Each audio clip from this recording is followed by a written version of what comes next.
fun they walk on water. Mary, did you know that your baby boy will save our sons and daughters? Did you know that your baby boy has come to make you new? This child that you delivered will soon deliver you. Mary, did you know that your baby boy will give sight to a blind man? Mary, did you know that your baby boy will calm the storm with his hand? Mary, did you know?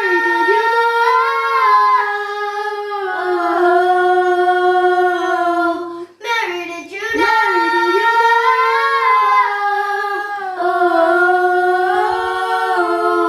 Mary, did you know?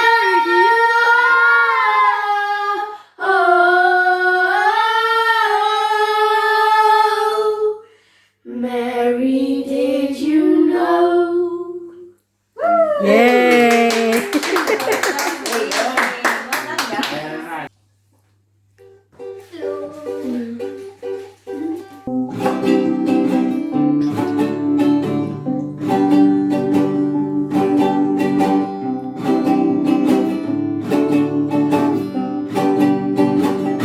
Feliz Navidad. Feliz Navidad. Feliz Navidad. Prospero año, felicidad. Feliz Navidad. Feliz Navidad. Feliz Navidad.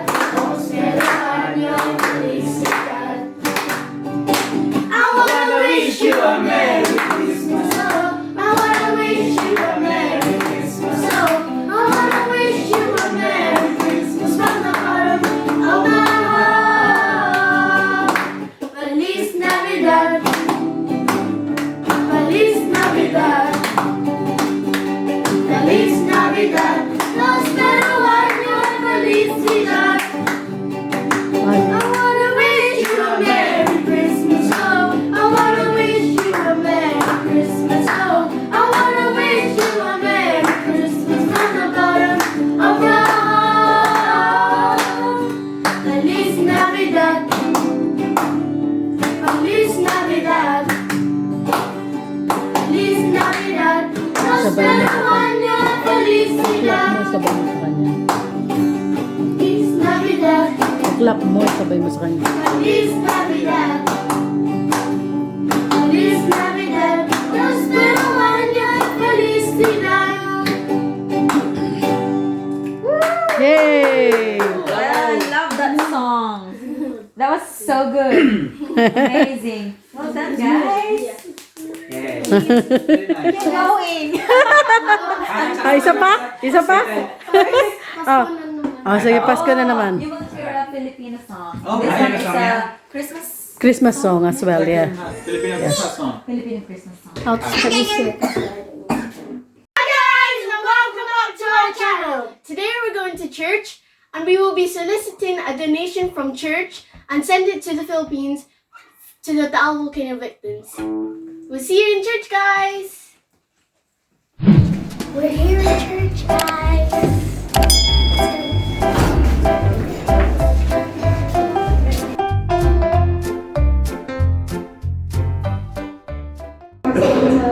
Greet everybody with a happy and blessed Sunday. You might have heard the recent news regarding the volcanic eruption in the Philippines, specifically in Batangas province, where my dad was born and raised up, which is where the Taal Volcano erupted. We as a family want to support the people that was affected by the eruption of the Taal Volcano in Batangas and nearby places, where also our family and friends live. With minimal resources, we can't do it on our own. That's the reason we are asking in good faith for your support. On January 12, 2020, the Taal Volcano erupted once again. The sudden displacement of the people is putting enormous strain on all the victims and leaving residents in chaos. According to independent news, around 50,000 were at risk and needed to be evacuated. Residents have fled their homes in the vicinity of Taal Volcano, stay sheltered in evacuation centers. Many houses and farms have been damaged by volcanic ash.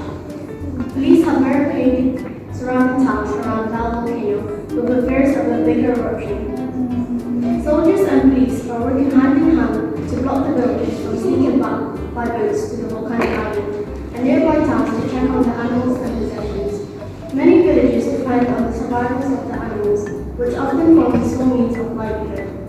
The government declared a state of calamity in surrounding towns as a danger zone. Its alert level still remains at level 3 due to its imminent desired disruption. The aftermath of the Taal Volcano eruption could have a devastating effect on its victims, not only mentally, physically, emotionally, but also financially. One of the residents said, "It's all in God's hands now. We're not sure if we'll have a home to return to, but as a Filipino, we do believe through your understanding, good heart and support, we can make a difference to even lighten their sufferings and provide at least the basic needs. We also appeal for your prayers and generous hearts to our fellow Filipinos affected by natural disaster. Your donation will be directly handed to the affected families and victims. Proverbs chapter 11 verse 25 says, "A generous person will prosper. Whoever refreshes others will be refreshed." On behalf of all the Filipinos, thank you very much in advance for all your donations and generosity. We greatly appreciate it. Once again, a big thanks to all. God bless.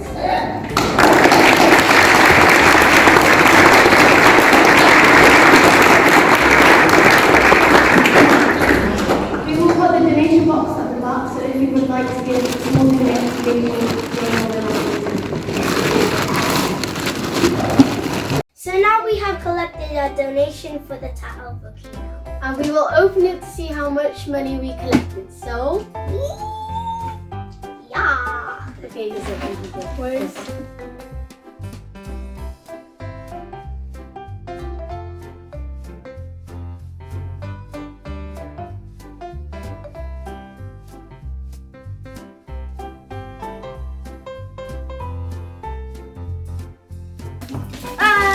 we got it. Okay, stop.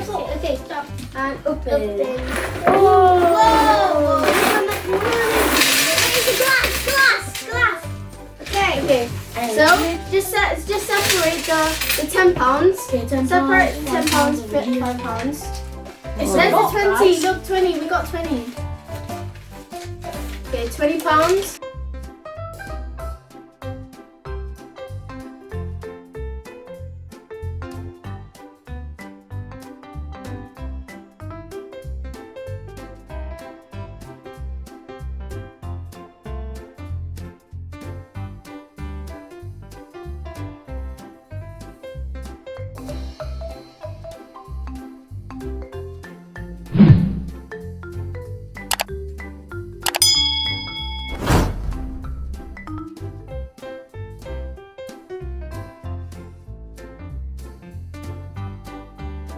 So we counted the money, and For £20 notes, it is £160. for the £10 notes, we got £130. And for the £5 notes, we got £80. For the coins, we got £55.16 pence, and the total amount together is, Drum roll, please! £425.16 pence. Last but not least, our own donation from GKulitzFamVLOGS and Good Night Family!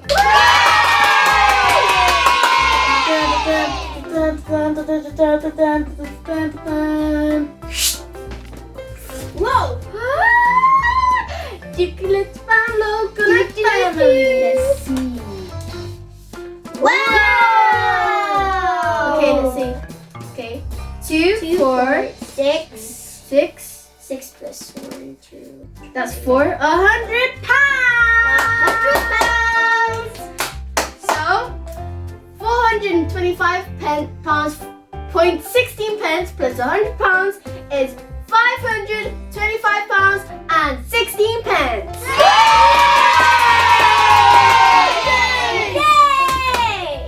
A big special thanks to Organista family, Ate Faith and Kuya Rodrigo, Tita Julie, Tito Verge, Party, Tita Arlene, Kuya Earl, at Ate Ashley. Congregation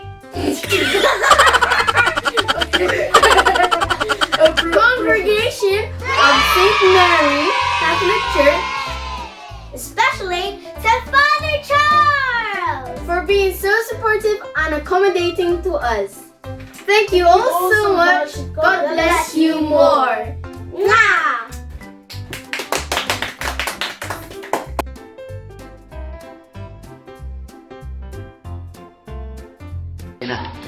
Okay mga kasama, ito po yung cash relief na galing sa London, UK sa pamamagitan ng ating kapatid na Brother Giovanni Gunay.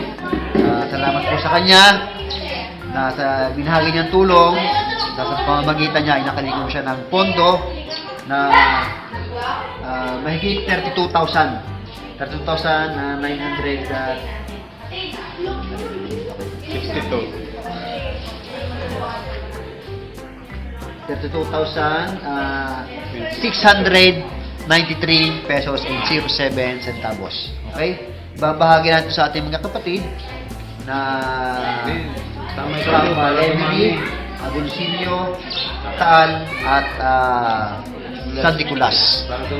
Sila ay meron silang 8 pamilya at binubuo ng 35 katao. At bawat isa ay tatanggap, bawat isang ulo ay tatanggap ng halagang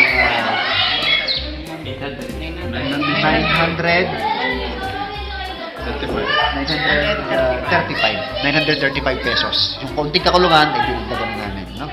So, ito po nandito ngayon ay representative ng bawat pamilya kasi ang ibang pamilya nilang membro ay may pasok na at ang iba ay may pinuntahan. So, yung representative na lang ang pagbibigyan natin per head. Brad Giovanni, Ate Geraldine, salamat. Salamat. Brad Giovanni, salamat. Tremendous family, Brad Giovanni, salamat ng maraming. So, TJ, pagkasamahin ko na ito natin sa Damba siya, 10,200.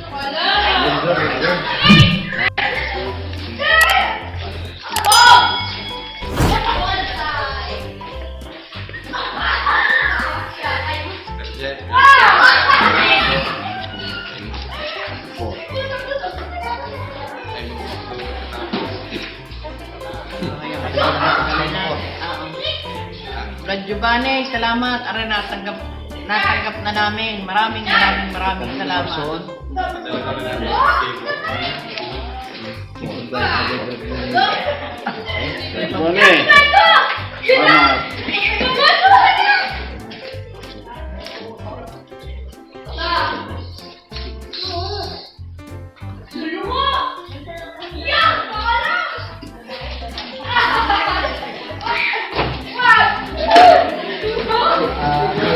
Early. 6-4 po.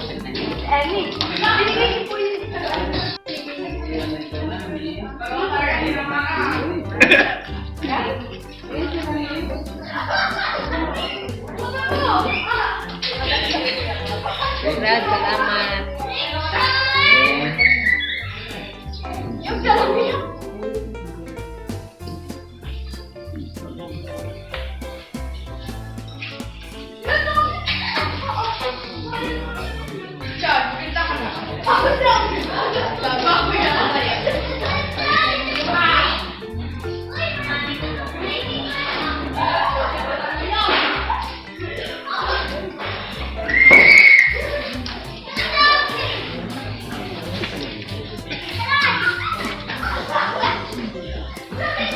Okay, ito po.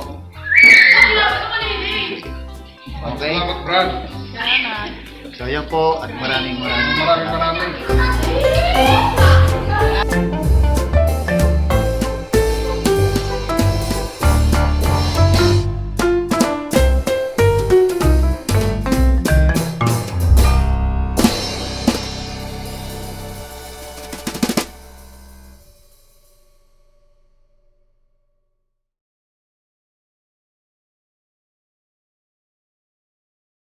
Hi guys! Don't forget to Like share and subscribe.